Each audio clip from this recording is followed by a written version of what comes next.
Hello, ladies and gentlemen. A very warm welcome. Great to see you, everybody. Welcome to the third edition of the Digital Mobility Lounge. From this day onwards, we can now scrap the digital. It's absolutely hybrid, and it's absolutely just only the Mobility Lounge from now onwards. Thank you very much for coming. It's a great pleasure. My name is Philipp Bechstedt. I'm a TV presenter. I used to present the car show at the German news channel NTV, and I'm now an anchor man at RTL in Bavaria, have a little magazine show. And most importantly, I'm a human presenter. And of course, human presenters make mistakes. I sometimes forget names. I get mixed up with facts and figures. But that's human. So we could go for perfection and say, let's have an avatar, let's have a robot, let's have a hologram standing up here. Who of you would like to have a hologram or avatar instead of me? Mark, we're going to talk after the show, but thank you for your politeness, everyone in the audience. And obviously, when I make mistakes, it's not, well, the consequences are pretty mild. But in other areas of life, if human beings make mistakes, or if machines make mistakes, that will have drastic consequences or deadly consequences. So we always have to ask ourselves, how much AI, how much artificial intelligence, how much machine do we want behind the wheel or in our daily lives?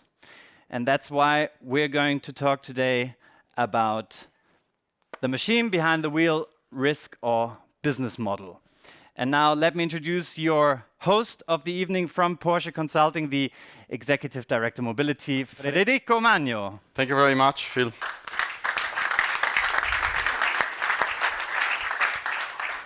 It's a pleasure to have you here physically, yes, and not as an avatar.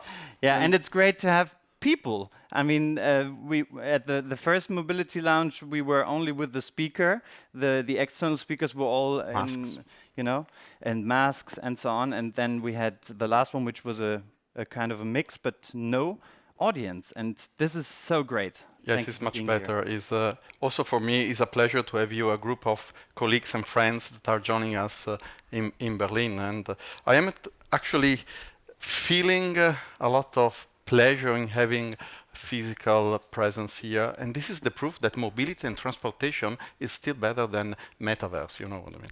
And also, let me tell you why I'm extremely happy this evening. So there is a lot of enthusiasm coming from my heart this evening, because we are going to cover a topic that for me is extremely important, something that is going to change our lives, our business, our way to interact with each other in the future.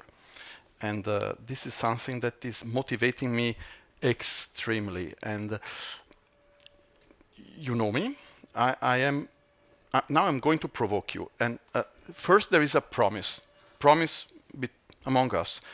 I'm going to use only 2 or 3 times the word disruption, because disruption can be seen as something negative, and I want absolutely to avoid negative feelings.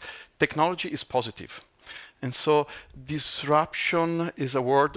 This is the second time that I'm using it, that I'm not going to use anymore. And in doing that, this is the second provocation, I will frame differently the evening.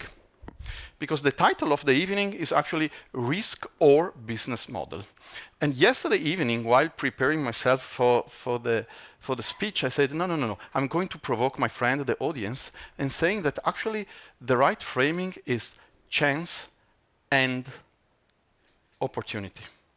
Chances and challenges. And also not in the far future. This is what I would like also to stress strongly today. Tomorrow morning, what can we do this evening, next week, with the present level of the technology? If you close your eyes, and you think about autonomous driving capability, you think about a car driving in the highway, German car, driving 200 kilometers on the highway during the night with snow, without the steering wheel, and with the passenger probably sleeping between Munich and Venice, right? Well, it's not possible in Austria and Italy, but in Germany. But in the far future, Yeah. it can be that the vision, right? Yeah. But why discuss about only a vision 2030 plus? So what can we do already today? And my personal pitch to you all is that the autonomous capability is already there. So if we travel this weekend together to Milan, we can use the new model of the subway, which is transporting passenger without the father, the driver. So there is a full new technology that is mixing self-driving capability with remote surveillance. If we make a trip to Hamburg or to another harbor in China, we can see that the containers are moved with the utilization of self-driving logistic tools.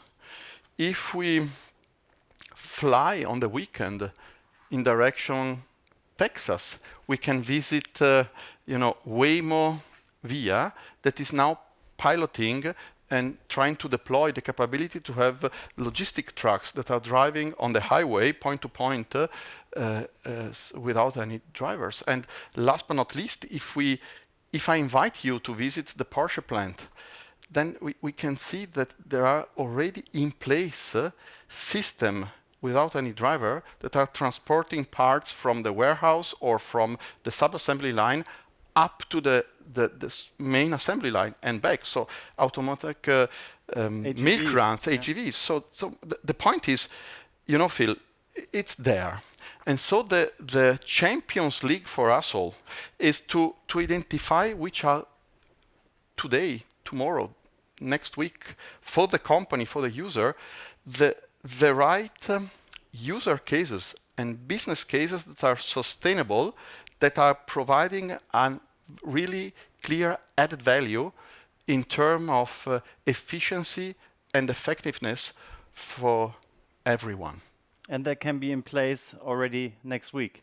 Yes, so there is a level of technology that is already mature that can be used in order to create a business case that allowed us to also make the financing for the jump up to the 2030 plus level 5, level 4 automatic driving capability. But then, of course, there is the legal limitation.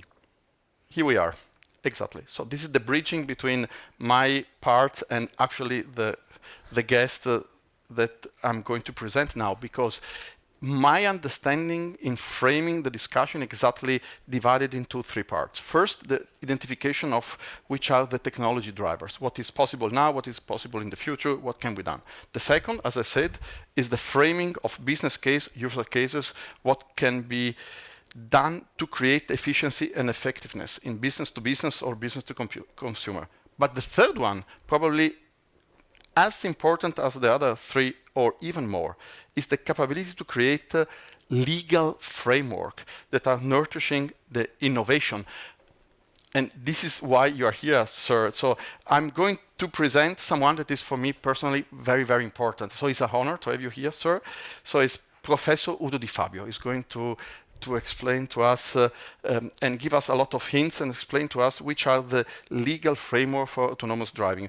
Professor Di Fabio was a judge in the Constitutional Court of the Federal Republic of Germany for 12 years, and now and later he headed the Government Ethics Commission for Autonomous Driving that is actually developing the regulatory framework for robot cars and robot taxis. So you know what is going to happen now? I'm going to sit, I'm going to learn a lot, write everything, and so thank you very much, Professor Di Fabio.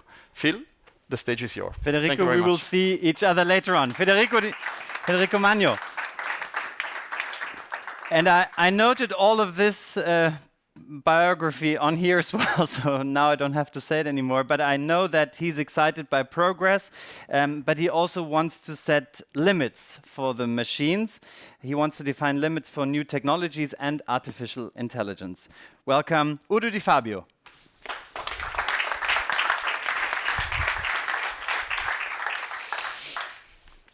Entschuldigen Sie, dass ich zu Ihnen auf Deutsch spreche, aber vielleicht verstehen das ja ein paar von Ihnen. Meine Damen und Herren, wenn man so angekündigt wird, dann wird man geradezu befangen. Ähm, Meine Damen und Herren, es liegt schon tatsächlich 6 Jahre zurück, dass ich eine Kommission geleitet habe, die sich auf ethische Regeln über automatisiertes und vernetztes Fahren konzentrieren sollte. Und diese Regeln sollten zur Grundlage der Bundesgesetzgebung werden. Die Bundesregierung hat meine Kommission eingesetzt und ich habe zuerst gezögert, nicht weil ich mir das nicht zugetraut hätte, sondern weil ich dachte, das ist typisch deutsch. Die Technik ist noch gar nicht richtig da und wir wollen schon ethische Regeln dafür formulieren. Und zwar ethische Regeln nicht für die Automatisierungsstufe 2 oder 3, die vor der Tür stand, sondern für 4 und 5. Also 4 vollautomatisiert und 5 fahrerlos. Und das schien bald realisierbar zu sein. Ein Vertreter eines großen deutschen Automobilunternehmens hat mir damals gesagt, bis 2023 fahren wir vollautomatisiert, ohne Streckendefinition überall. Ne? Ich habe das damals nicht geglaubt, aber wenn mir Experten was erzählen, habe ich immer Vertrauen, dass aber Misstrauen bleibt. Heute reden wir von 2030 plus. Das ist wahrscheinlich auch realistischer. Aber es hat sich dennoch gelohnt, sich einmal über das ethische Framework des automatisierten Fahrens Gedanken zu machen. Denn wir haben spannende Diskussionen geführt. Manche waren sehr grundsätzlich und geeignet, die ganze Kommissionsarbeit an den Rand des Abgrunds zu führen. So intensiv war die Diskussion. Andere Diskussionen und die meisten Diskussionen waren wegen des großen Konsenses fast langweilig. Dass man Fahrschullehrerinnen und Fahrschullehrer besonders schult für automatisierte Systeme, ja, das war jetzt keine große ethische Regel, aber steht auch in unseren 20 Thesen. Wo es knifflig wurde, waren 2, 3 Fragen. Eine Frage: Was ist, wenn automatisierte Systeme so gut entwickelt sind, dass sie praktisch für sicheres Fahren Benchmark werden? Was ist dann eigentlich mit der privaten Befähigung, ein Automobil zu führen? Darf das überhaupt noch sein? Wenn die Maschinen besser werden als wir und wir ein Sicherheitsrisiko im Straßenverkehr sind, darf dann die Rechtsordnung überhaupt noch Führerscheine ausstellen, Fahrlizenzen ausstellen.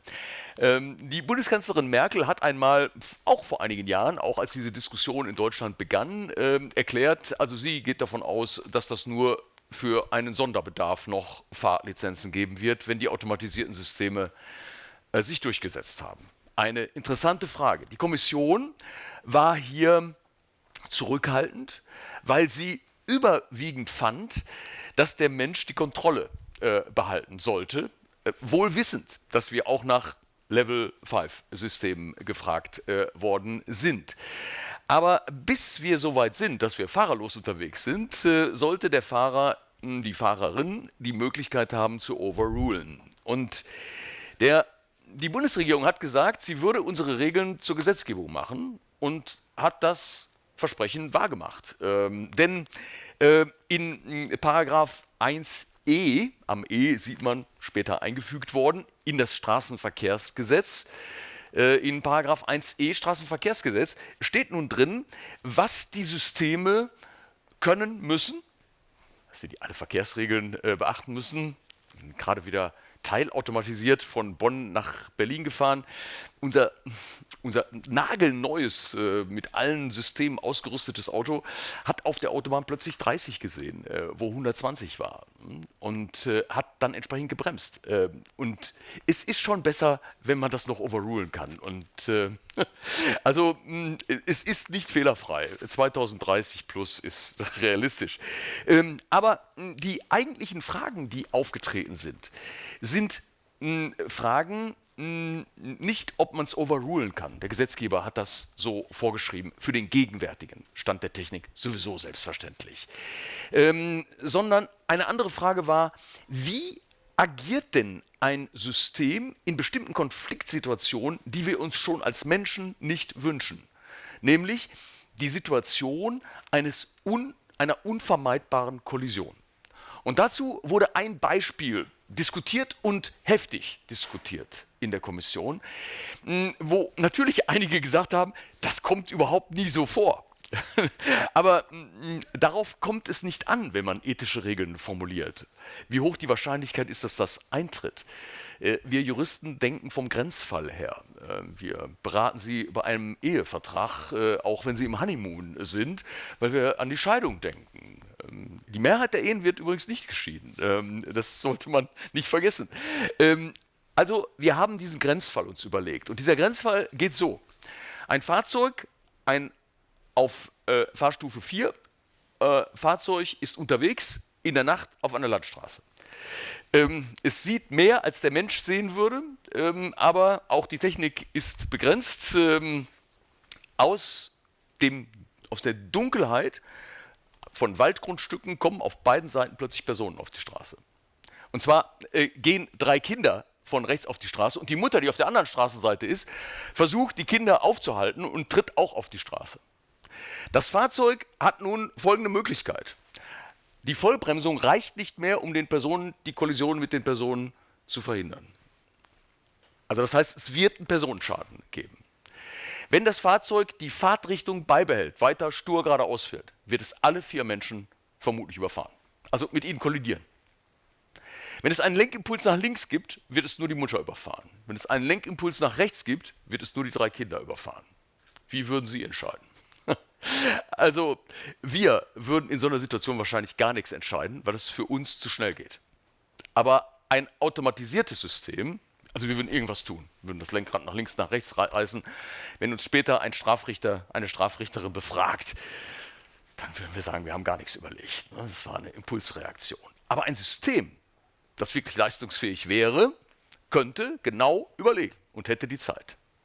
Wie sollen wir ihm die Vorgaben machen? Welche Vorgaben sollen wir ihm machen? Und an dieser Stelle war die Kommission uneins, hat das auch in ihrem Abschlussbericht dokumentiert. Einige wenige, ich gehörte auch dazu, fanden, dass im Recht ein Schadensminderungsgebot gilt.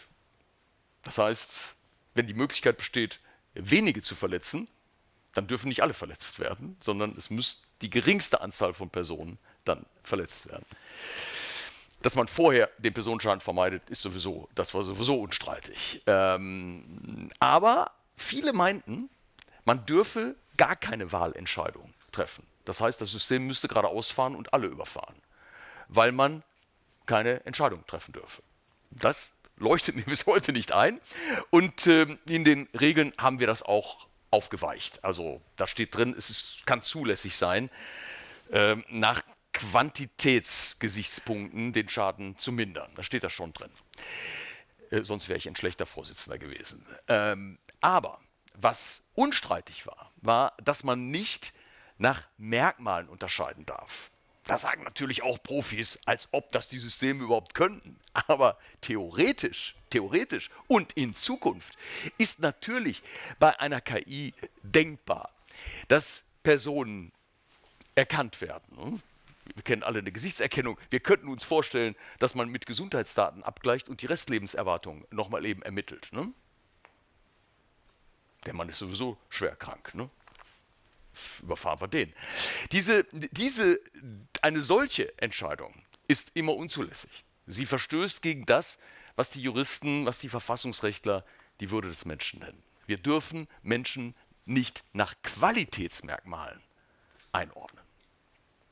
Denn wenn Sie sagen, die geringere Zahl muss verletzt werden, aber einer muss dann vielleicht dran glauben, keiner weiß, wer es ist, Keiner weiß, wer es ist. Wenn Sie aber anfangen, Menschen nach ihrem Alter, nach ihrem Geschlecht, nach ihrer sozialen Herkunft, ich weiß nicht was, zu unterscheiden, dann geht das natürlich nicht. Also steht auch tatsächlich in Paragraph 1e des Straßenverkehrsgesetzes, dass für den Fall einer unvermeidbaren alternativen Gefährdung von Menschenleben keine weitere Gewichtung anhand persönlicher Merkmale vorgesehen sein darf. Also das, was wir in die Regeln reingeschrieben haben, hat der Gesetzgeber zum geltenden Recht gemacht. Was hier die Bundesregierung und der Bundesgesetzgeber getan haben, war, finde ich, vorbildlich. Man darf die Regierung ja auch mal loben. War vorbildlich, weil sie wollten Ängste, die womöglich auftreten, prospektiv, antizipierend, diese Ängste antizipierend, bereits in den rechtlichen Regelrahmen hineingeben, aufnehmen, behandeln und damit auch das Gefühl geben, hier wird verantwortungsvoll eine neue Technik entwickelt. Aber gleichzeitig war die Einsetzung der Kommission und die Idee dahinter, diese Technik zu ermöglichen. Das, was Sie gerade gesagt haben. Es geht, wenn man über Risiken nachdenkt, muss man über Chancen nachdenken. Und man darf bei einer neuen Technologie, die so vielversprechend ist und die so innovativ ist, wie das bei künstlicher Intelligenz, bei maschinellem Lernen der Fall ist, muss man zuerst an die Chancen denken. Aber natürlich auch an die Risiken. Also deshalb war das eine gute Idee. Jetzt ist diese Idee aber inzwischen europäisiert worden, wie alle guten Ideen, die aus den Mitgliedstaaten kommen. Und wir haben jetzt gerade in dieser Woche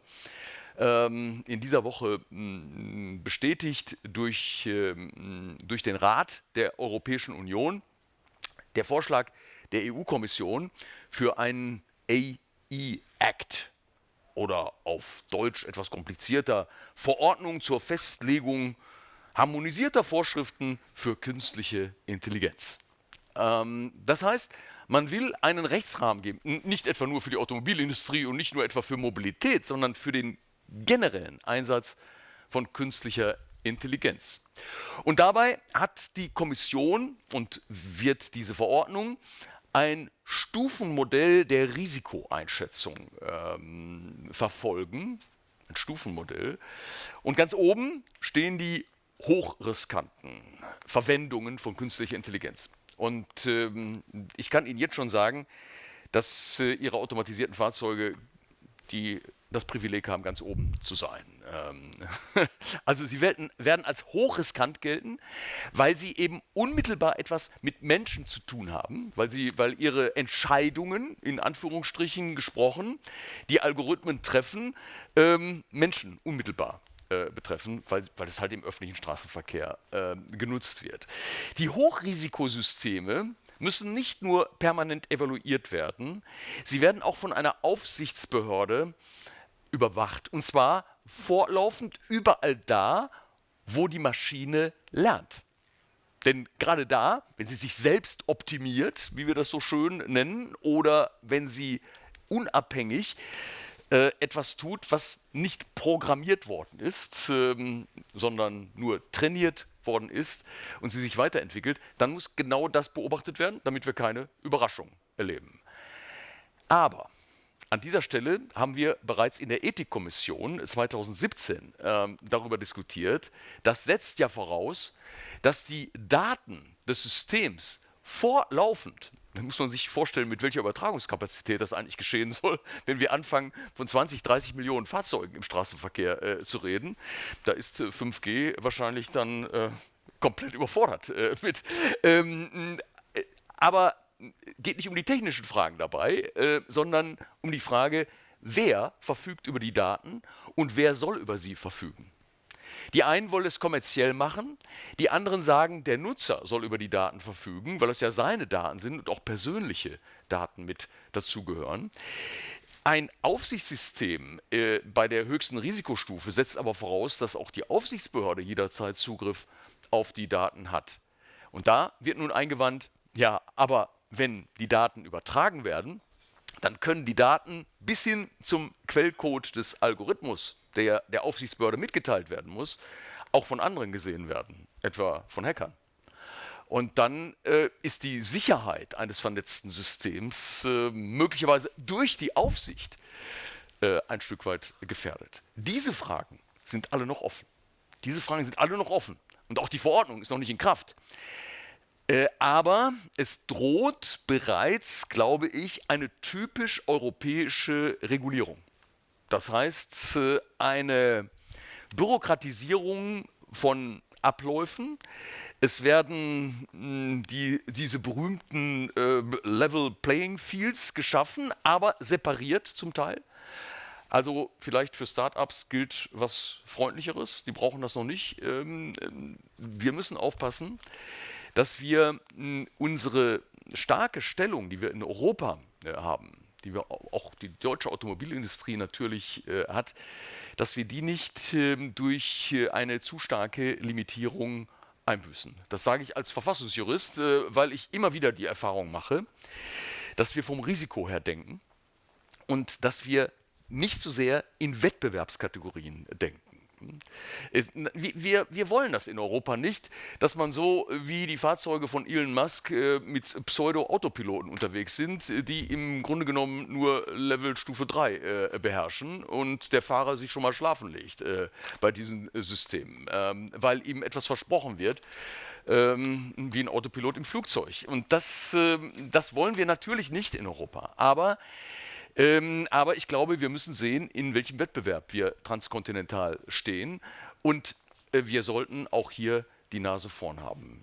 Nicht nur bei Elektromobilität, sondern auch bei der Automatisierung des Fahrens. Und dass man dieses Fahren vielleicht besser auf definierten Strecken zuerst einsetzt, das ist, glaube ich, ein Gebot der Klugheit und vielleicht auch der Ökonomie.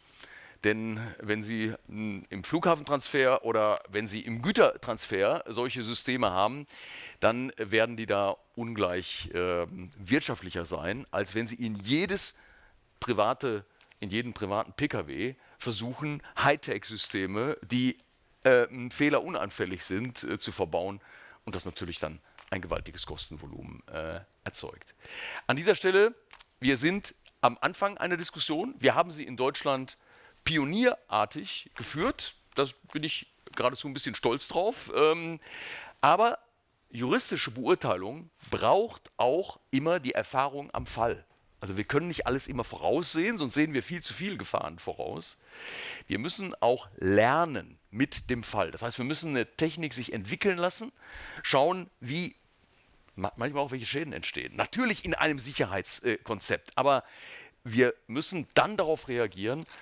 Diese Art des iterativen Vorgehens, des lernenden Vorgehens, erscheint mir besser als prospektiv für eine Welt, die erst in 20 oder 30 Jahren entsteht, schon heute die Regeln zu formulieren. Aber ich glaube, wir sind insgesamt auf einem guten Weg. Vielen Dank für Ihre Aufmerksamkeit. Vielen Dank, Udo De Fabio.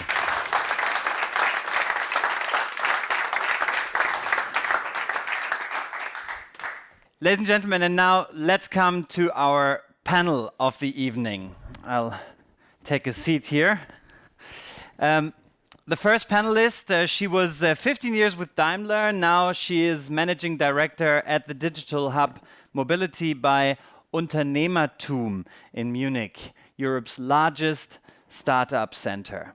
Her passion is to bring corporates, scientists, and startups together to create sustainable solutions for today's urban traffic problems.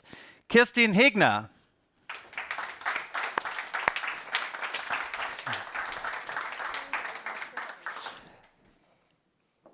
And the next panelist, he is a CFO and Chief Human Resources Officer, so money and people, at the airport Düsseldorf. And one of his topics after 16 years in dealing with infrastructure at airports is seamless mobility and smart infrastructure. Lars Moosdorf.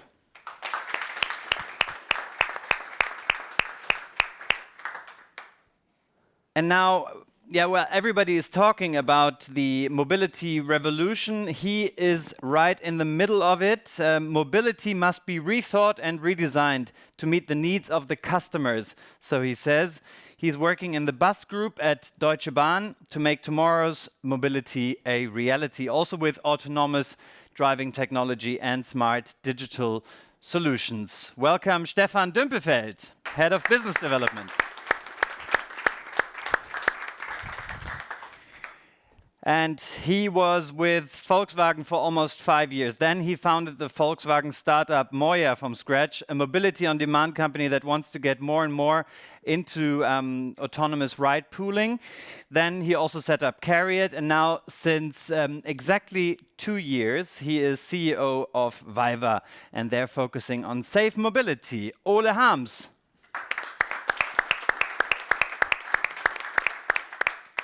And last but not least, he was an intern at Porsche Consulting once. Then he went over to the retail logistics specialist Fiege, and now he is authorized officer at Ansorge Logistik. The company was founded in 1961, and maybe you have seen that they presented a fully electric MAN truck at the IAA 2018 called Elias. Welcome, Benedikt Rossmann.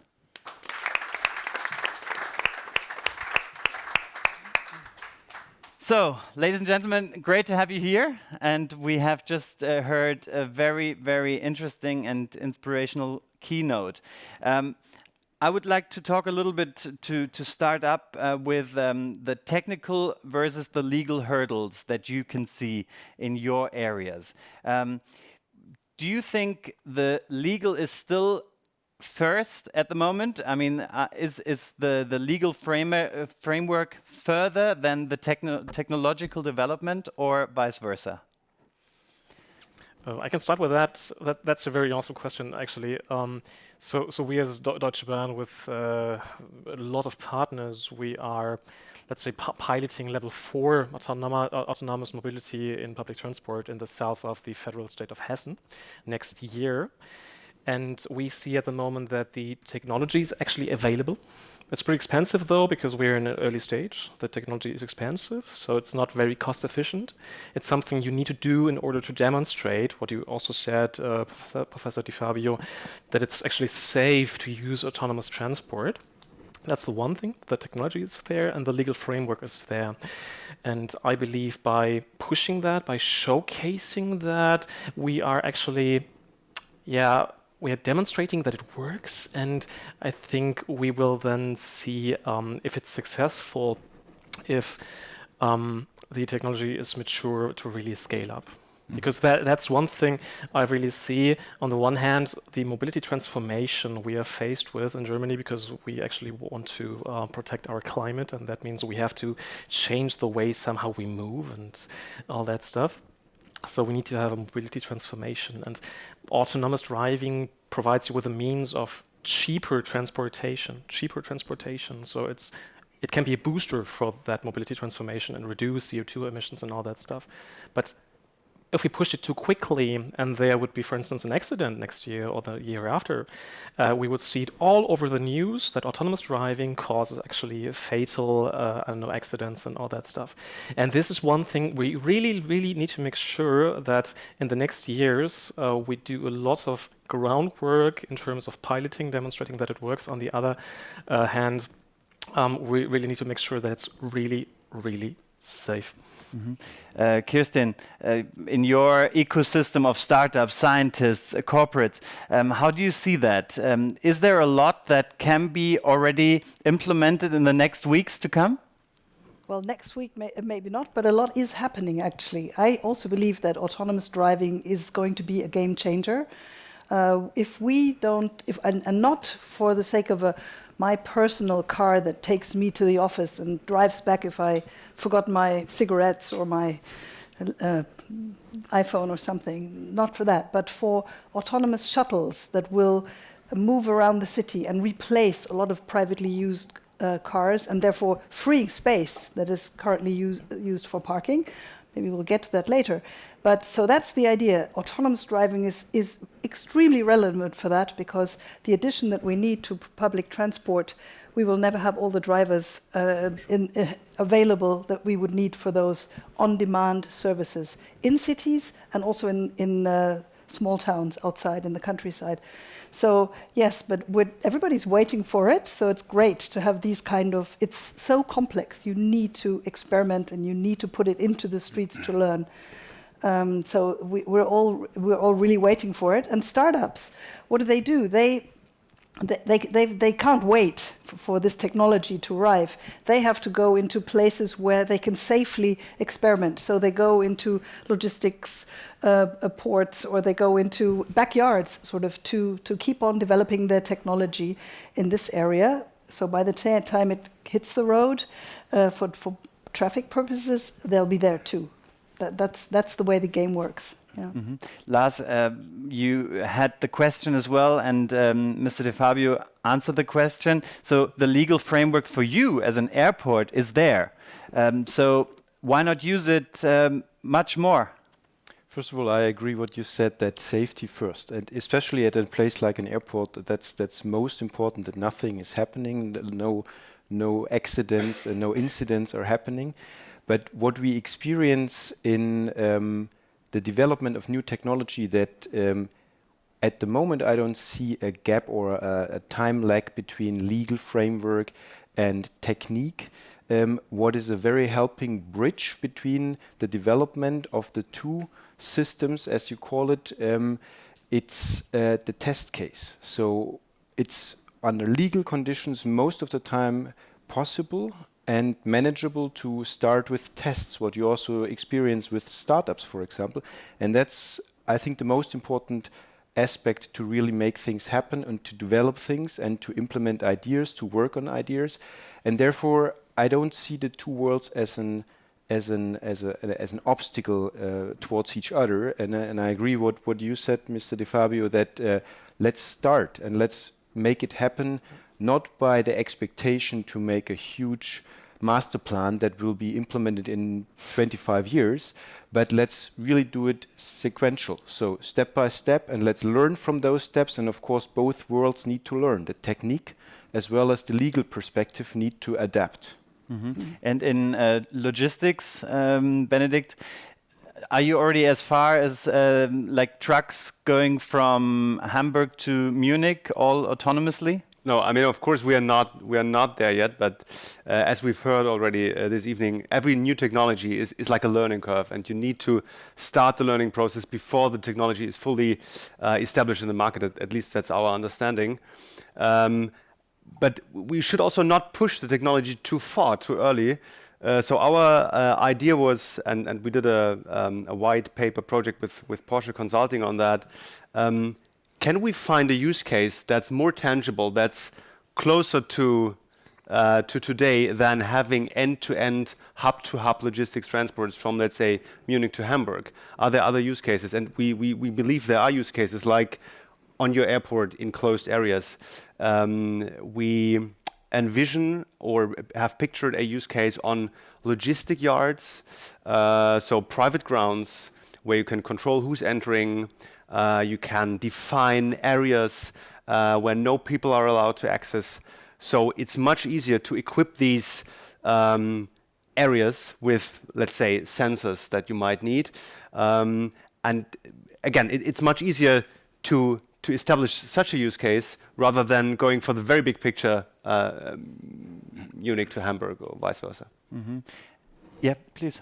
And that's exactly where I think you found a startup that you work with. Yes, we did. Yeah, we did. Yeah. And we talked about this before. I happen to know this startup. They're called Fernride, and they were really coming out of Technical University of Munich. Of course, they wanted to go then do teleoperations. That means they will guide or they will help an autonomous vehicle if it gets stuck from over the air.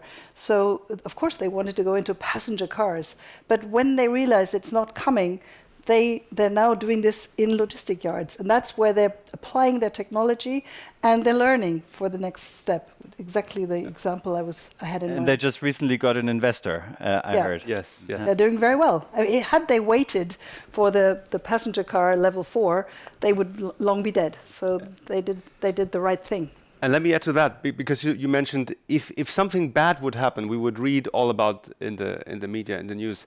That's why whenever we read in the news about autonomous piloting cases, there's a safety driver in a truck or in a shuttle or in a van. In closed areas, you would not need that safety driver, but it's still there because the players in the market are, of course, conservative and careful when it comes to negative press, and everyone wants to avoid negative things to happen. So we are, in a German way, a bit overly careful, maybe. Ole, in your company, you're focusing really on safety issues. Yeah. What do you add to this? Yes. So first of all, I would mostly agree with what was said when it comes to the legal framework for piloting at the time being. Yeah, for this early stage of system technology development, I think what now needs to happen, and that's a joint initiative, we need jointly both the legal side and the technical side need to evolve the framework for commercialization for serious production, because I mean, it's so you see all the big regions in the world, China, US, Europe, finally now laid the ground for piloting, for testing and so on. But now the interesting part starts, yeah, because in Europe, all the different countries, I think we have, I read 150 jurisdictional cases with regards to traffic law per country per year. So that needs to be taken into account. Questions like how to verify a autonomous system, how to verify updates that are generated by artificially generated code, and so on. These are questions that need to be answered. That there we need a close collaboration, because now it's really important. Technology is evolving in certain like cases and use cases, but in order to not lose like our competitiveness here in Europe, we need to push both sides now together. So that's really important. With regards to safety, sure, I mean, there have been some overly optimistic forecasts in the past, and also I expected that we would potentially move a little bit more faster. But I think today I'm totally convinced that we need to distinct two very like different routes. And first is the private mobility sector, and I totally agree with you. There we envision 2030 plus, because there is simply no need for level 4 autonomy. There is no business case. It's way too expensive, and there's so much you can do in the meantime. Level 2, level 3 safety features that protect the passengers, but also other road users and so on. But the use cases that are also represented here, to some extent, trucking, logistics in general, mobility services. I definitely believe we will see a introduction of commercial operations way before 2030 in certain environments. But still, me as a customer, I'm sitting in the customer's seat and I want to drive to Rimini with my family, playing games and having a beer. No, take the train. Why don't you think... Take a train. No, but I want to go there directly. So why don't you think that this is going to come? Well, you can fly. You can take a train to the airport, for instance, and then fly from there. No problem about that. Okay, We but naturally have different perspectives on that. Here yeah, on the but panel. is this a sustainability issue that you're all arguing against me here? No. I think if I may start, because I opened, I think, the discussion a little bit on that. I think it's really for you to drive 2 times a year to Rimini or wherever. You would potentially never spend that amount of money that would be needed to own such a system. in the near future. So we do not talk about 2030 plus. And it's really complex to cover a fully unrestricted operational design domain. That's what it's called, a so-called service area. And this is really like so many obstacles in between and so on. So therefore, I do not believe that we will see this at scale before 2030. That's because the use case is just so small for a very small, potentially privileged group of people.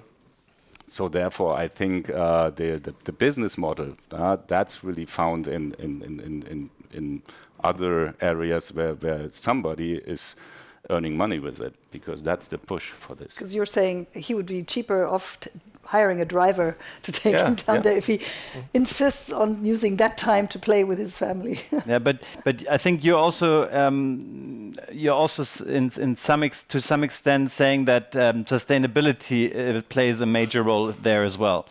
So capacities of cars, for example, they're not filled up usually. Especially also if I had the chance to have an autonomous car, I would use it myself on my own probably. You're just talking about your Rimini case, your wonderful, quiet vacation, like with your family on the Rimini beach. Yeah, there's some animation probably there. What have it's not that quiet in Rimini. I was talking beforehand about the climate change and about having to reduce our CO2 footprint. And so I think one big discussion we actually need to do that is, in what way do we want to employ autonomous technology? Because your Rimini case, for instance, when you do that once or twice a year, okay, so just go. But a major source, you know that when you're standing in traffic, when you want to travel into a city like Berlin, for instance, with your own car, you're probably stuck in traffic because there are so many people commuting from outside to inside, for instance, and it's about getting those commuters to change the way they actually travel to their workplace, to their university or something like that. That's a major emission of CO2, of course. And now you can say, hey, cool, what's the version of mobility transformation? Is it the automotive industry, like 2030 plus?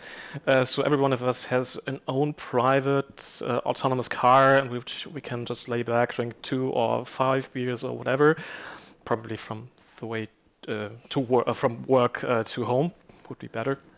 Is it that version we want to employ autonomous technology for, or is it the public transport version in order to pool people, to bring them together, having just like one bigger vehicle in which we combine those people? So why am I referring to this? It's because you are stuck in traffic all the time when you want to travel like into a city like Berlin or Munich or Frankfurt, something like that. And when you want to do that, like CO2 carbon neutral locally at least, and you employ battery electric vehicles, you're standing in the traffic jam. If you then would use autonomous cars, hands-free and all that stuff, you would be stuck in traffic jam. And that's actually the issue. And if we are talking about sustainability and all that stuff, we really need to think about the way we operate cities and operate also the rural areas, because there are so many people living there in need of a different way of mobility compared to having to go by your own car.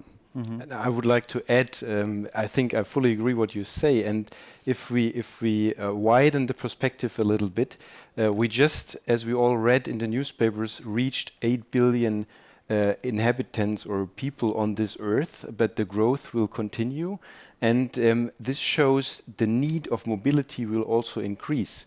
So if you nail it down, you also can see that our habits of mobility are changing. This is something that we can see in the aviation segment, especially after the COVID pandemic, where we had zero travel initiatives actually, and it's slowly coming back, and the structure is changing a little bit, but we still believe then in the next 2 years we will be overreaching the numbers that we saw before the crisis. But what is very interesting to put into the discussion is that I believe that we get enormous pressure to adapt and to implement and to use autonomous systems to serve our mobility needs. And this is, if you look at the pure figures, you mentioned the different queues and the different problems in daily mobility. I just read a figure that 38% of our surrounding is planning to increase even their mobility within the cities.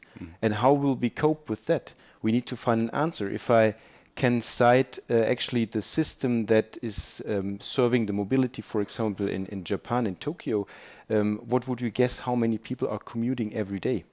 It's 40 million people every day commuting. And the systems are functioning. And I think, and that's the perspective that we as an aviation industry, but also as airports look at, is we talk about seamless mobility. And what does it mean? It means that we consider ourselves, of course, as an airport, as an aviation hub, but we need to also look ahead, and we need to, I think, put an emphasis also into the intermodality, so into the link, and also use live data, use better data as we use it today to connect the different mobility providers to really get the volume that is purely running towards us to get it managed and to get it served. Christine.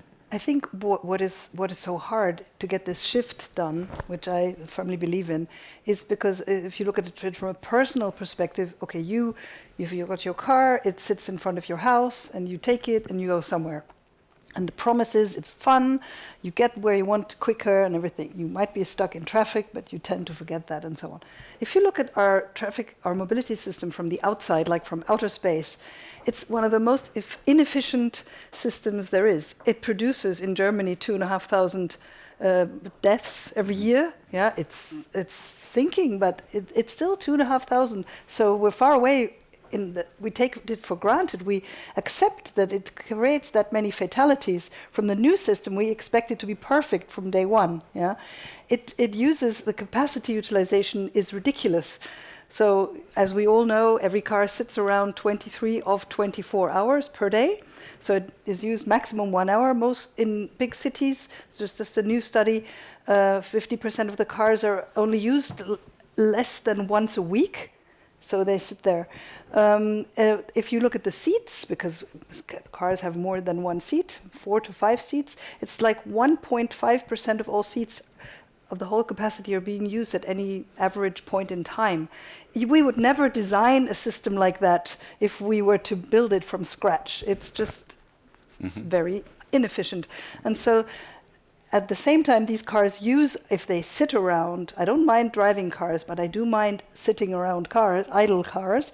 They take up an enormous amount of space in cities, between 5 and 8% of space in cities. And to come back to the climate neutrality issue, we need also another aspect, makes it more complicated. We need to make our cities more resilient to climate change. We need that space, for example, to plant green. Yeah, our cities will get too hot in the next decades. We need more green. We need more plants, more big trees in our cities. And we don't have the space if we leave everything as it is. We don't want to take out driving cars. I always say we need to take out the parked cars because they are not efficient, and they're also a very huge expense for the individual family, second biggest after housing. So there's a lot of things that don't make much sense, and that's where we have to start. And but the level of service has to be as good as the one I perceive if my car is sitting in front of my house.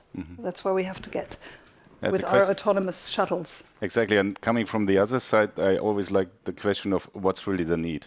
I really doubt that you are really in need to drive to Rimini and spend 12 hours playing with your kids. Potentially you are in the need to make sure that you arrive safely. And there's so many we still can do with the current technology, with machine learning and everything to, for example, protect you and your family with assistant driving functions, safety functions, and so on. I mean, from all the road fatalities, 25% resulting from driving under influence. If we would have a monitoring systems that would prevent drivers from driving under influence, then we would really increase safety and so on. That, I think, is really like the demands and the use cases in the private sector. People love individual mobility, yeah, and they want to travel safe. They want to keep their families and friends safe and so on. And then, coming to your point, there's often a lack in offering, and that's why people choose to drive their cars For example, I told you about the new neighborhood in my city. It's like newly built, 8,000 people, no tram, no subway, nothing. It's just the first house opened the doors for the new renters and owners, and then and so on. This is 2022. And now looking at the use cases, and you mentioned that 60,000 drivers missing alone in Germany, commercial drivers, 8,000 in Austria. Yeah. So really, these are really problems. Yeah, we do not get our deliveries. 30,000 drivers each year in Germany retire, and only 17,000 are coming new to the market. So these are problems, and problems need to be solved. Is that nice that I can drive autonomously on the highway? Yeah, that's potentially nice, but nobody cares really. Yeah, it's in traffic jam, it's different. So and that's really, I think we really need to come from the urgent need, and urgent needs will push business models, and business models will push technology adoptions. I think you have perfect business needs and cases, trucking, the whole thing, and mobility services for sure. Underserved areas, rural areas, there will never be a bus, yeah, because it's just not feasible. And the only way is to have like kind of autonomous services to connect people and to integrate people that are not able to afford a private car or whatever. Okay, I understood now that I'm spoiled and this is not a real need. But a real need exists definitely in logistics, as we just heard. I think in Europe it's 380,000 drivers that are lacking.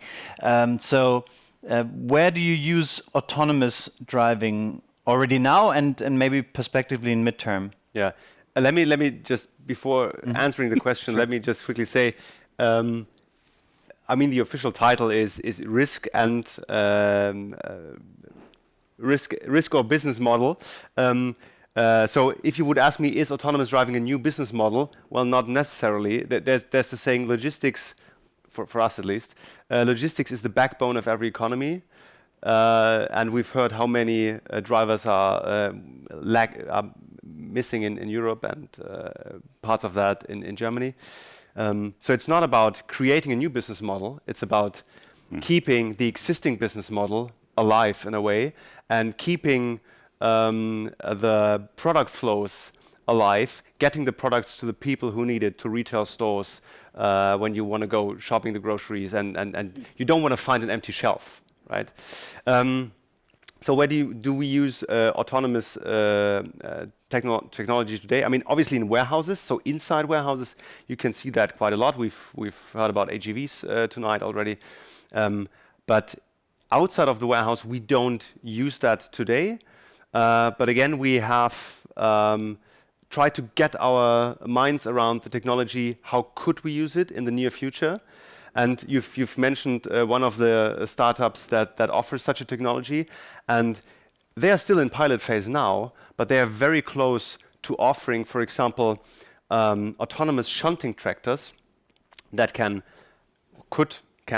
pick up a trailer preloaded or empty, bring it to the warehouse docks, bring a preloaded trailer from the warehouse docks to a trailer yard sort of parking lot, and then be it autonomous trucks or still normal trucks arriving at the logistics hub could pick up these trailers, either manual or autonomously. But we should think about what elements of the technology can we make use of today in the more recent future, so 2024, 2025.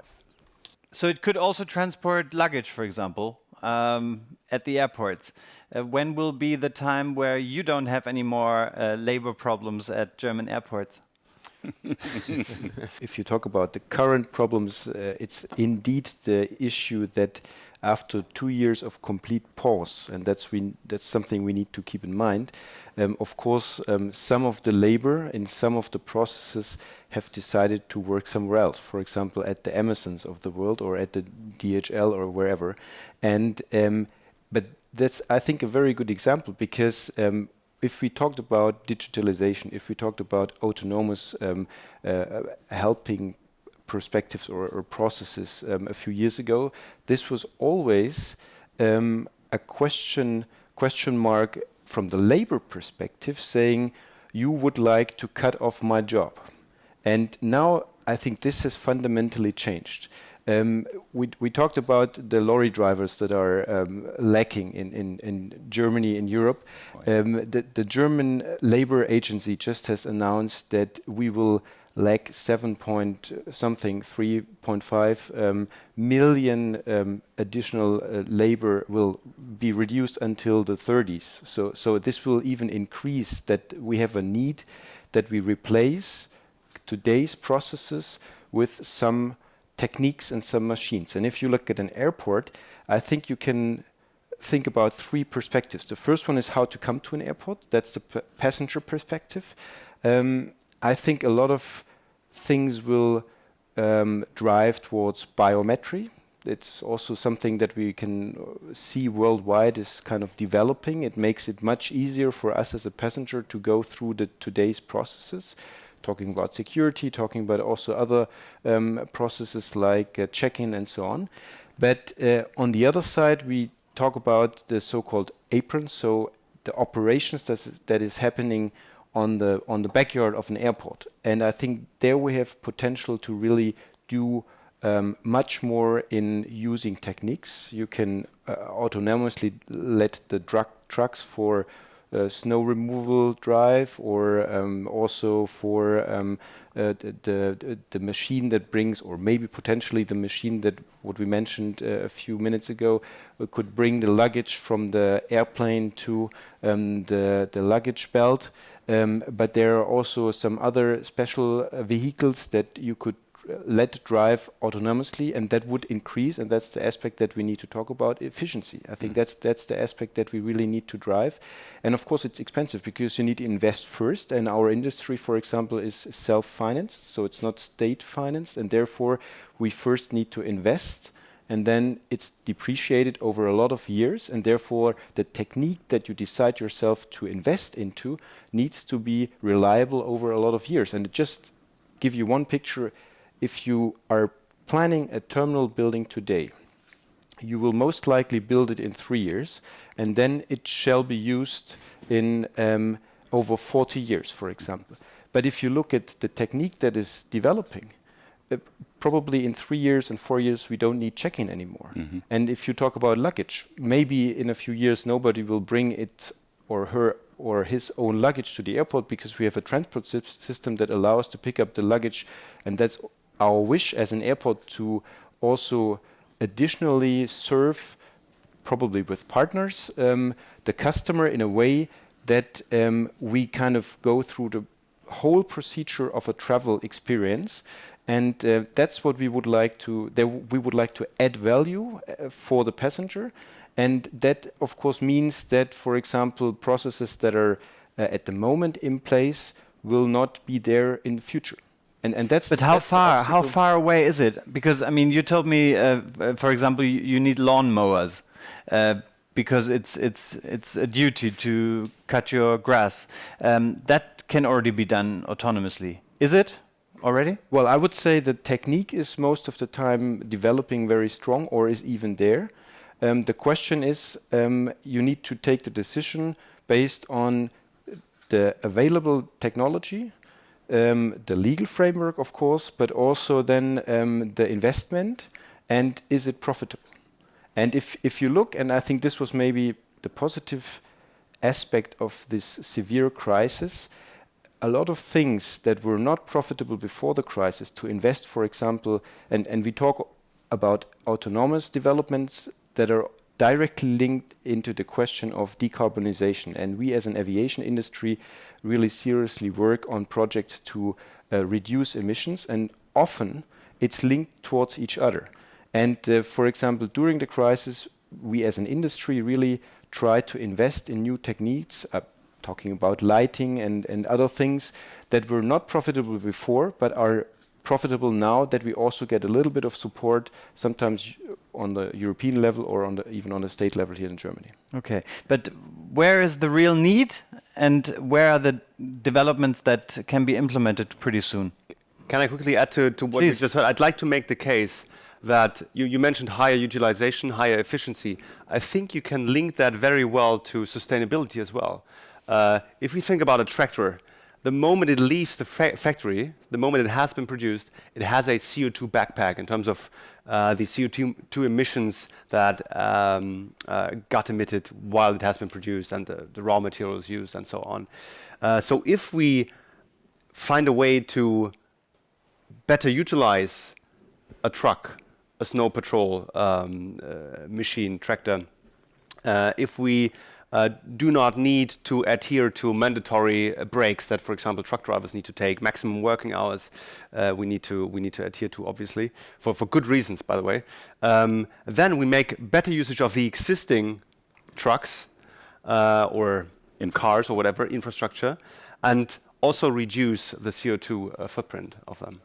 And I fully agree. I can add another example. We just have signed a contract with a company that equips aircraft with an electric engine, and that can then, therefore, without using the big engines of the aircraft, drive on the electric engine to the takeoff runway. And this kind of reduces the whole pushback procedure, which is, of course, on two sides, for two reasons, very important for us. First of all, again, we don't have staff who is driving those trucks at the moment. Secondly, the trucks are expensive. And thirdly, of course, there are frictions because you kind of tug back the aircraft, then you have to stop, you have to pause, you have to reduce the friction, and you go back, and that's all a very slow procedure. And by changing such small procedures, you serve actually the goal to reduce the emissions, and at the same time it's economical proven that it's, of course, implementable, I would say. I would really like, because I find this very interesting, to answer your question from a technical standpoint. I think, for example, to realize a autonomous passenger bus on your super controlled area and environment, that would not be so difficult, I guess. But it's happening. It's happening. I think the challenge really is to integrate that in all your super complex processes, in exactly. Such an operation, because a bus driver is not only driving the bus.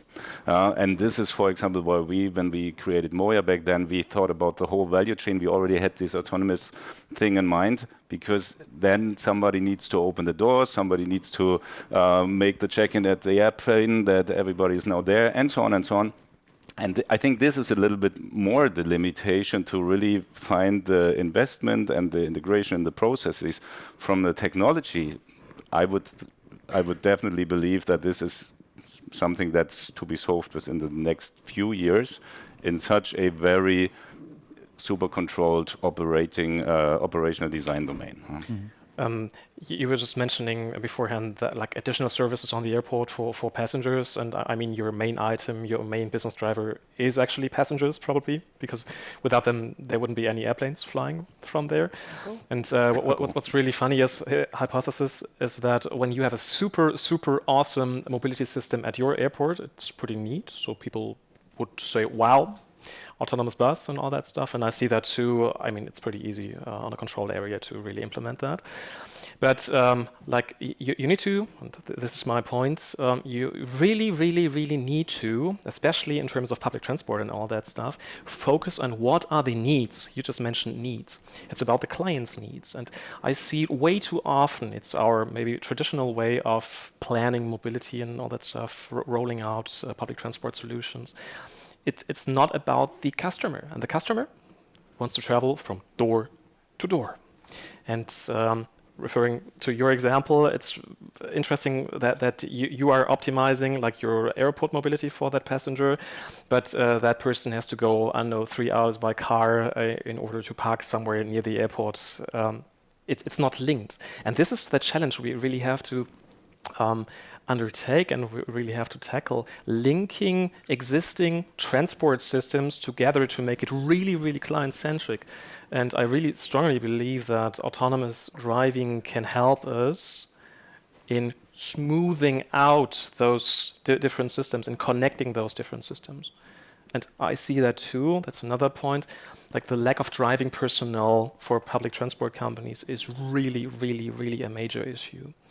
And so a few years ago, we were talking about autonomous driving will be a big cost-saving tool and all that stuff. And with that lack of personnel, which is getting more and more severe, and us being faced with a strong business growth because we actually need more mobility solutions, we can't do that without autonomous driving. And so that's the reason why we're really focusing on bringing that technology, because it's actually legally allowed. We heard about that.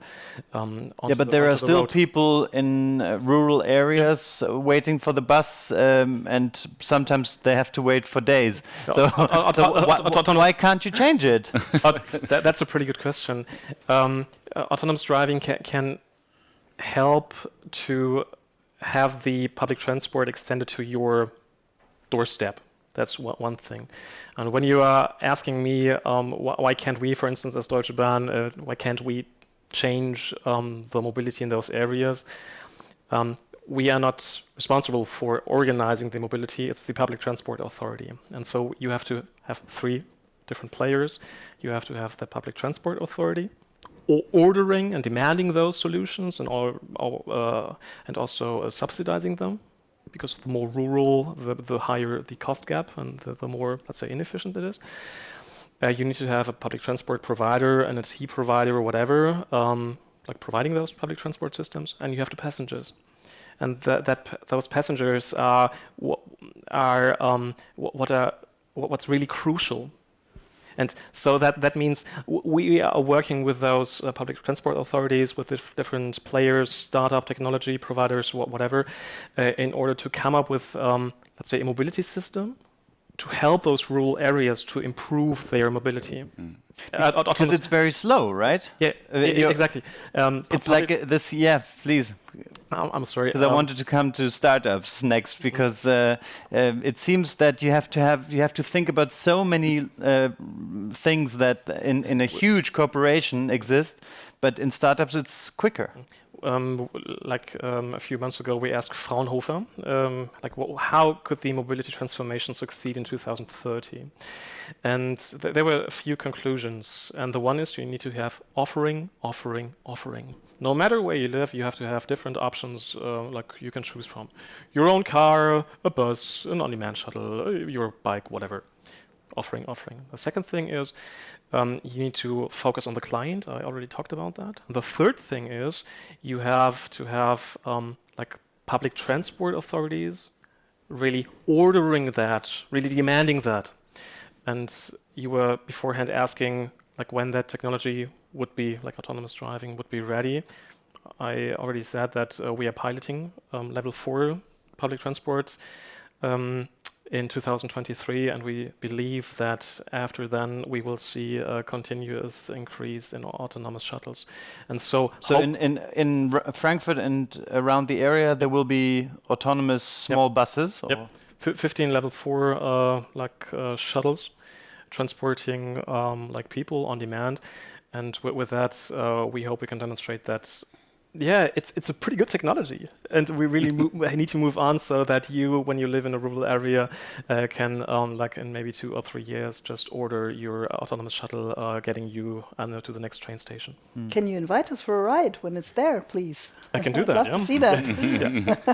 I'm happy to invite you. No, but when you see these large corporations who have to think about so many different things, then your startup ecosystem has a big opportunity, big chance to jump in there and do it themselves. No startup can do anything by themselves. I always have to smile if startups come along and say, we're going to disrupt the whole mobility system. By now, I think it's boring. Remember e-kick scooters in 2019? There were a lot of companies that came, we will disrupt urban mobility. Okay, so all of us, we use them. They are lying around all over the place. Has anything been disrupted? I don't think so. So yes, they're a nice addition for certain use cases, for short distances and so on in big cities, maybe even to reach public transport and so on. Or a lot of times they just replace walking, which I also don't think is very sustainable. Better to walk. So nothing has been disrupted. So no startup can do that. So it's always in cooperation with the city. You need the legal framework. You need a place to start. You need usually you need big companies to try things out with in the first place, and you need customers. That's exactly what we do. That's why we try to. You said before, that's what I love to do. I love to bring the right players together to realize new ideas, but nobody can do it alone. Yeah, and I think one thing that I might add is that you need a business model. And throughout the last decade or 5 years, we saw a lot of so-called disruption, which really was like the product of cheap investment money that had to go somewhere to some extent. And the question of the business model, that's what drives innovation and technology in the end. Because the thing that you mentioned, the connection of rural areas, will never happen until there is autonomous driving. It cannot happen because even if public authorities would say, yes, we will fund this and have these huge subsidies, nobody can afford this because transport planning traditionally is also demand and supply driven. And if there's only this one person a day that wants to go from this little town to wherever, this is just not feasible. But if you really could offer solutions that are smaller, a huge bus with energy consumption and everything for one person, smaller like vessels, that's what they called, then without the cost of a driver 24/7, then you have solutions. Without that, will never happen and cannot happen. And then just think about how you could potentially unlock potential in these rural areas, as these urban centers are so expensive nowadays for everybody to live in. Yeah, so there's total new value streams that could be generated. But this is business model driven, and all the other things and disruption nevertheless happens. But I would say with regards to the companies that do not cope with these developments, because they will just go off and fade away, and then they are disrupted. But to disrupt a mobility system, that's quite a huge task. And I mean, state subsidies need to be there, as I understand you, in order to get the rural areas to really fully it's so highly into the boat. subsidized already today, and it's not sufficient.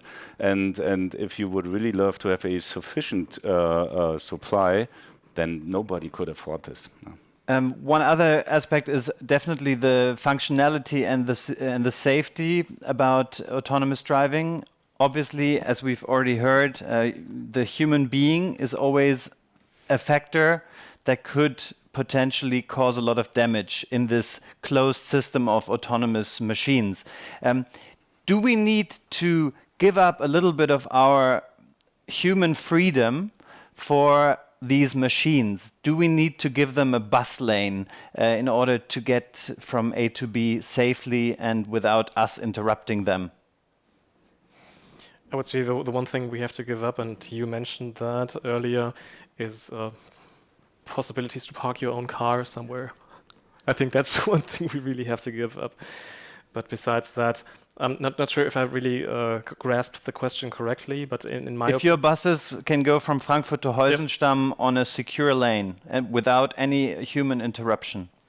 I mean, that'd be really easy. Segregated lanes are something that you can control way better than like in the streets somewhere over here.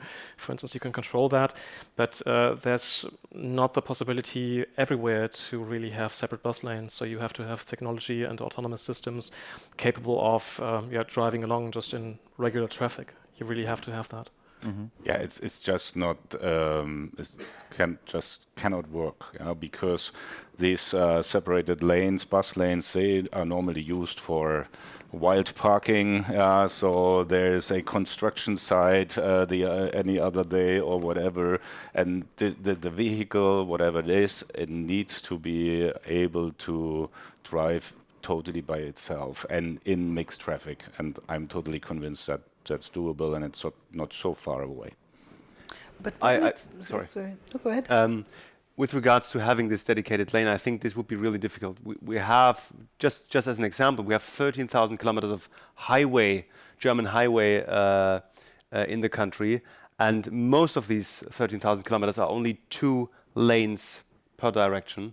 So having trucks on the one side and cars, sometimes fast cars, on the other lane, you would always need a third lane just dedicated to autonomous vehicles. So we will most likely not see that on a large scale. Might be on dedicated highway routes from A to B, yes, but not on a larger scale. Or from hub to hub, maybe logistics. From hub, ideally from hub to hub, yeah. But again, also to get from one hub to another, you have smaller roads, you have then larger roads, we have Autobahn, but not all of them are free lanes. I think that's one of the problems that you just mentioned, that we cannot afford to increase or massively increase the infrastructure, be it road, be it train system or whatever, because we purely don't have the space to really enlarge the existing infrastructure. And if you look a little bit into the future, I mean, one of a more futuristic ideas that probably will take off in the US again is the Hyperloop. It's something that is underneath. Will it function? Will it not? I don't know. Maybe it's a competition to aviation. We don't know. We will see. What we discuss in aviation at the moment is, of course, the electric short or mid-distance flights, also autonomous. And the question here is, again, how do those e-taxis, as we call them, can be fitted into the today's air infrastructure, air routes, but also into daily operations on the ground.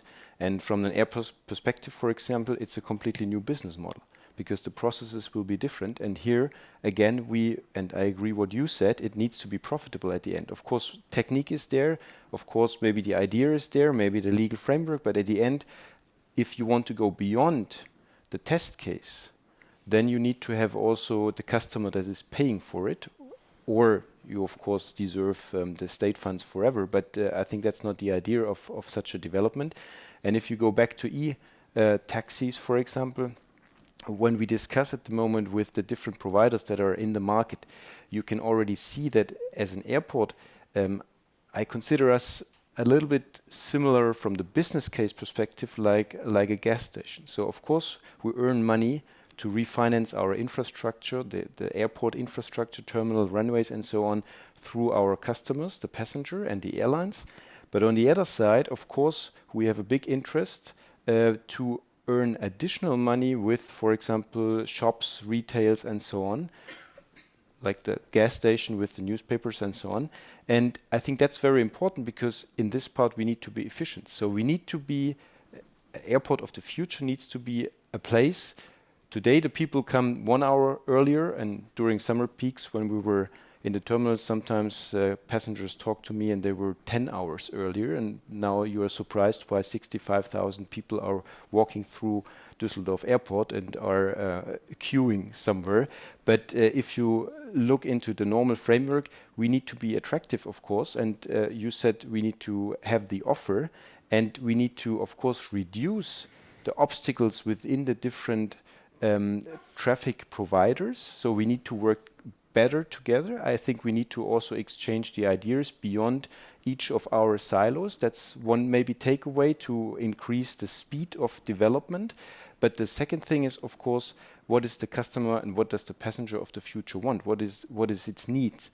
And of course, we as an airport want to offer something that the passenger is still, even if he doesn't have to wait somewhere, still coming earlier to the airport because we have wonderful working spaces or we have good food and beverage. Mm-hmm. Kirsten, do the different players have to work together better?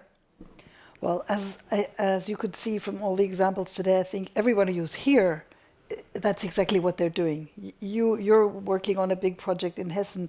You're working with the startups. I think everybody here is what they're doing, and that's the way forward. So, yes, always, but it's already happening. Mm-hmm. Yeah. But it's a good example potentially, because you said the customer has to pay. I think there are also other ways for a solid business model. For example, coming back to this neighborhood with 8,000 people now without tram and subway, a kilometer of tram costs around 10 to 15 million euro, and in Europe at least, subway is somewhere 50 million euro or higher per kilometer. And nevertheless, each public transport ride is subsidized nevertheless. So if you would really redirect the subsidies to foster such kind of more flexible autonomous solutions, then there can be a business model, a profitable business model, be achieved much faster. And their collaboration needs to come together, and this is still very, very slow. So I know this from experience. And also, we have a lot of subsidies in our country. We have Pendlerpauschale, for example, which just subsidizes everybody who wants to be stuck in traffic forever, which certainly is not it's not sustainable, and it doesn't go anywhere. So there's a lot of you could discuss that on a separate evening, how to reform that in a way to promote sustainable mobility. Yeah. Well, we accept to lose 100 billion euros every year by traffic jams and by problems in frictions within mobility. And you don't even have to talk about subsidies. You even can think about how can we kind of unlock these 100 billions that are at the moment kind of wasted, more or less, to use them to invest in such models that we're discussing tonight. Yeah, but you said we don't have enough space to between the. I always say the houses here, and then you have different usage of the space in between. You can't enlarge in that, but you could free up certain parts, for example, parking, and put them to use for autonomous shuttles. I still haven't fully understand why. Stuttgart Airport is doing that, right? They're starting a pilot project with autonomous parking. So you just leave your car and it goes into. Well, if I may add to the Stuttgart, it's true. It was just in the media a few days ago. It's actually a project together with another big car producer of the region. You can think which one. But I would like to mention that Düsseldorf Airport has already 8 years ago. We have not done a cooperation with a car producer, but we have done actually a cooperation with a robot company that is took any car to park the car. And what is very interesting, the thing was operating for 6 years. The price to park your car was not even more expensive than regular parking, but it was not used. And guess what? It was not used because people were afraid that their cars were kind of scrapped by the robot. And if you look at if you look into the statistics, within the 6 years of operations, nothing happened. Technically, nothing happened. We had 2 kind of small accidents, but the reason was that the cars that were parked the 2 times were actually not allowed to drive on public roads. So it was kind of not the robot that failed, but the cars that were tried to park there. And it shows that and if you ask what to give up, I think we as customers, as users, as those who are traveling, need to be open also for those new technologies. I think that's one of the aspects, to trust also in something that is maybe not fully used yet, or that is not fully available, and that's one of the aspects we need to consider as well. I didn't want to interrupt you, Kirsten. You had no, that's absolutely fine. Okay. But I don't want to really get back to a topic if you're past it. But I still haven't understood why we couldn't, for example, have a grid of streets in major cities that are open for autonomous shuttles and other traffic is reduced, just like we have a grid of streets that are for bicycles, preferably, and in that way speed up, make it easier for the autonomous vehicles, and in that way speed up the deployment. You don't believe in that, but I still haven't fully understood why not. I don't believe in it. I don't think it's necessary. First of all, it would be a huge source of conflict for many people that are affected by these limitations. On the other hand, if I'm only allowed to drive in a restricted area as a autonomous shuttle, then I cannot pick up people that are living outside of that very restricted area, so that the whole use case is then not given anymore, because I need to be able to go everywhere in that service area to fulfill the needs of the customer. So therefore, and I do not see any reason. Yeah, it would be a bit easier, but I do not see that big challenge anyhow. I mean, we see now our competitors from Waymo and Cruise in San Francisco, which is really a dense and very complicated city. They just enlarged the service area. This is now really huge, and this is part of the cars are really driverless, only for employees at the time being, but in the future also for everybody. In China, we have Baidu now opening the largest driverless ride-sharing service in area in Wuhan and in other cities. So there's really like it's already, for me, it's already proven that it's possible. Still some corner cases, edge cases, and so on. And potentially with then a broad introduction of these kind of services, there will be space freed, because people start to think about whether it's still necessary to have this parking lot occupied the whole day. Or, no? And what you need to do, you were before talking about like trams, metro systems and all that stuff, and you were also saying that they are heavily subsidized. So what do? They actually bundle and pool many people into just one piece of metal and all that stuff. I think the mobility transformation version for cities needs to be more like the faster tram system, more like metro trains and all that stuff, better connection, because then you could route many people from the streets to those systems. So they need to be really attractive, and there needs to be space, and they need to be on time and all that stuff. Yeah, we know that. And we also need to think about like the ways and the demands of those people, and we need to link them to those like backbone systems. We really need to do that. And in my opinion, autonomous driving gives us that opportunity to get people from wherever, rural, suburban areas, to those backbone systems, to the trains, to the metro and all that stuff, like on a very cost-efficient basis. And I believe that's the future we need to really work on. I would like to hand over to you a little bit. Maybe there are questions in the audience. Is there anyone? Maybe from the airline industry?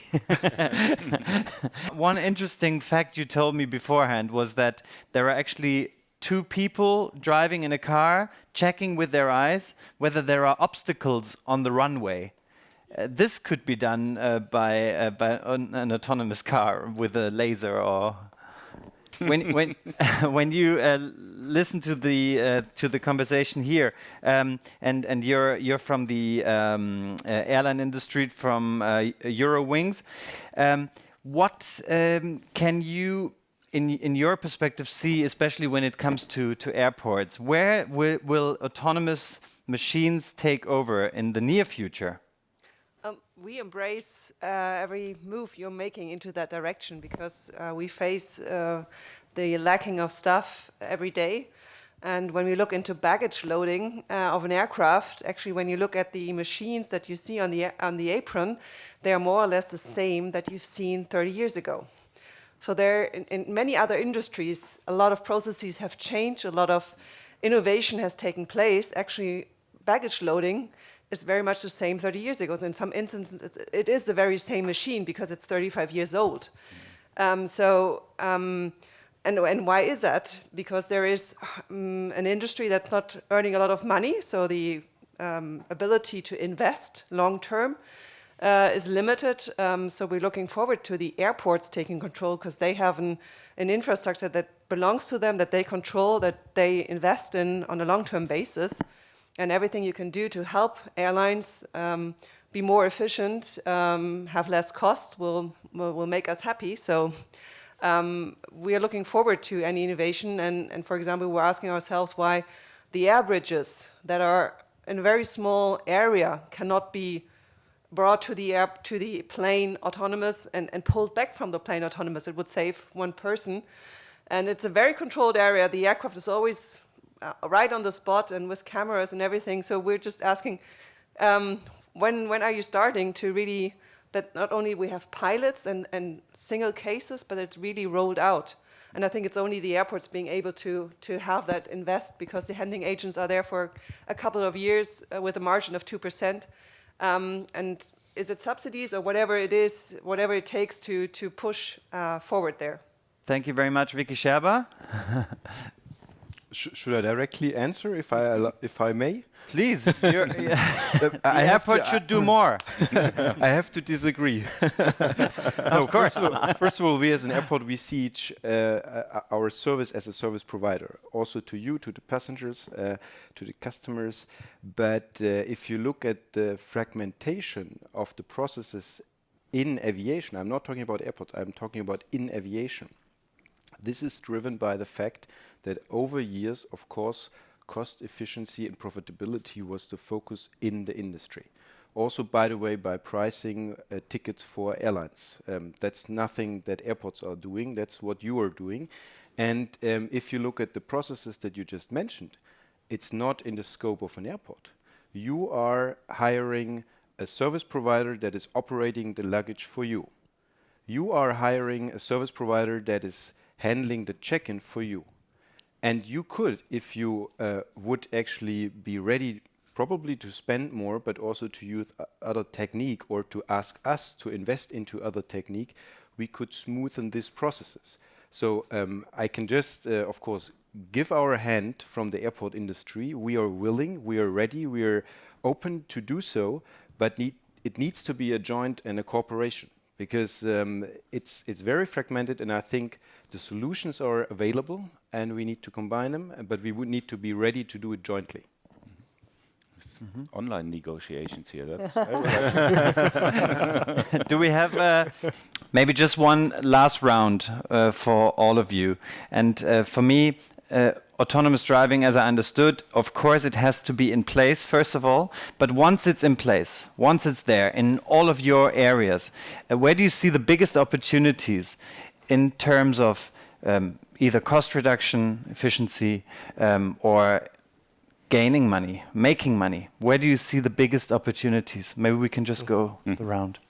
The biggest opportunity, as I see it, is that autonomous driving can make the mobility transformation really happen. Because without it, we're screwed. I think it can help us keep costs under control. First thing, it can help us increase safety on the roads and also in closed areas. But also it can help us for the time being to improve the working conditions for the existing truck drivers, the human truck drivers, because it increases comfort and easiness of the truck drive. I see the business perspective in the mobility as a service offerings, MaaS. All kinds of services will be offered. Could include also parcel delivery and all these kind of things. That's really the most important aspect. But the other one, which is now hard to put into money, is the freeing up of urban space to revamp the cities, make them more livable, have more livable spaces, and more space also for active mobility, which I also think is going to be a crucial part in our mobility system. It doesn't make sense really to use a car for distances that are shorter than 5 kilometers. You'll always be faster, for example, by bicycle, and healthier too. We're all suffering from weight problems and so on. They go away. I'm not me, but the average. So it's a whole nother issue. But it makes a lot of sense also to keep active mobility in mind as an important part of urban way to get around. Yeah. As we already discussed, ride sharing for me is one of the key pressure points that will really push AD adoption. Just today I saw the figure that the ride-hailing market globally is about to triple from 2020 to 2026 to $600 billion globally. So that's really a machine that needs to be fueled with all this mobility integration stuff and so on. The second thing is trucking. I totally think that's potentially the first real big thing. There's such a big demand and safety things. Yeah, I just read that in preparation that every fourth truck driver admitted that he at least one or several times felt in microsleep only in the last year. So 25%. Yeah, so that's really that's scary. Yeah. So and then automation in private cars that will to my judgment will very much focus on safety, safety features, active safety, passive, handle post-crash things, take care for vulnerable road users, which is really important because current safety systems always are focused on the passenger, not so much on the bicyclist or on the people walking on the streets. So that will, in private thing, automation will be there, but fully autonomous cars, that will be 2030 plus. I would enlarge the question not only in autonomous driving, but also autonomous techniques. And for us in the airport industry, I think it has two aspects. First of all, it will help us to make our processes more reliable, which is necessary, especially in peak times. We suffer from individual peak times during the day.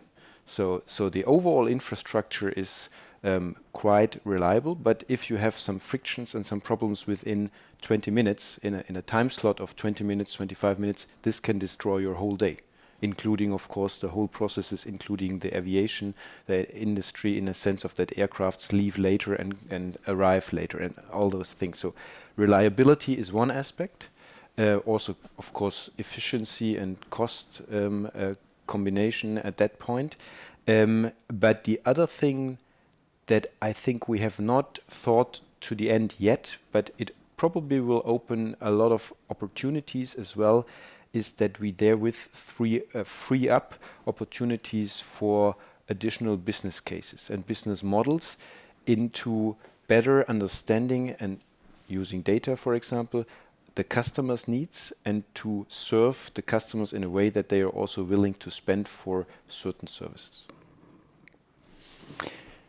Kirsten, you wanted to add one thing? Yes, I want to talk about the ride-sharing issue. You said ride-sharing is going to be big. Now, all of the big OEMs in Germany were really into ride-sharing 6-7 years ago. They all withdrew because they couldn't make any money from it. So that's where I think there's also some regulatory framework lacking. For example, in cities, if you want to add fleets to your car sharing business, you have to pay a lot of money to be able to be allowed to put additional vehicles into the fleet, whereas you really would need a lot more vehicles in each city to make it a really good case for the user. So I think there's one example where our regulatory framework needs to move on to make way for ride sharing. So I'd be interested to hear where the business model is. I think it's not only the regulatory framework. It's also I think from my personal perspective, it's part of its patience, is really the willingness to learn. It's and it's also potentially here and there a lack of foresight. So I'm really happy that we at Volkswagen had the chance to build Moja and to develop it further, and now really make the next steps towards autonomous mobility. Others decided differently. In the end, it's a lot of money. There need to be a business model, and therefore it needs to be a profitable future. So, but the regulatory framework still is an issue, limiting the size of fleets and everything. But I would not say that this is the biggest thing or the worst thing. I think everybody needs to think about the future and their own business model to derive the right conclusions. And that's why I love this new hybrid Porsche Consulting mobility hub concept, because now you can talk about it afterwards when you have some drinks and food. I would like to thank you very much for this panel discussion. It was very interesting, and obviously you also have the opportunity now to talk to these ladies and gentlemen afterwards, which unfortunately you at home, you switch off, but not yet, because now I want to talk about these findings here and this discussion with Federico Magno. Yes, sure. Just join me on stage once more, please, because I know that you always listen very carefully. Yes, as usual. And I would like to hear what your findings were. You see, I was writing down. So same procedures as usual. I was writing down the takeaways, And first of all, I would like to thank you very much. It was inspiring, future-oriented, but also practical, oriented to tangible results. And so I will say one of the best meeting in the last 5-6 years, right? Absolutely. Yes, exactly. So I would like to share with you my personal takeaways of the evening. So we have been able all together to go from a discussion about the ethical component of self-driving capabilities up to practical implementation to the airport. So thinking strategically, but also acting very pragmatically. And this is, for me, fantastic. It's very, I do think this is the real sweet spot that we have always tried to reach. Second, I really appreciated also your point, sir, about the fact that shaping the legal framework has an effect on geopolitical competition. And it's something that I will take with me this evening in order to better understand which are the effect of legal system in order to create well-being in a scenario in 20, 30 years in the future. So creating competitive advantage among big geopolitical environment. Point number 3, thank you very much for the invitation in testing the level 4 driving capability of the Deutsche Bahn. This is fantastic, seeing the Deutsche Bahn becoming the backbone of a mobility system for a country. I think this is great. The takeaway is not the invitation for the mobility launch number 4, but also the fact that you gave us the sensation that technology is now available. It's there, is in piloting phase, transportation on demand can be reached, can be implemented, and this is a great pill for the evening. I also liked point number 4 very much, the fact that we are stressing again and again and again, we are stressing the fact that we have to go away from words, PowerPoint, white papers, to piloting showcases. So to make technology really feasible, tangible in results. So we discussed about many user cases, and this is making me optimistic for the future, which is very positive. And the user cases, and this was your point, your strong point, not only linked to what can be better for the customer, not only, but also linked with the idea to create a sustainable business case, which make obviously the innovation sustainable in the future, because we don't live in a world of infinitive financial resources. So the ability to link user cases with sustainable business cases is, for me, very important. So they need, again, to reach a much higher efficiency level or customer happiness through improved effectiveness.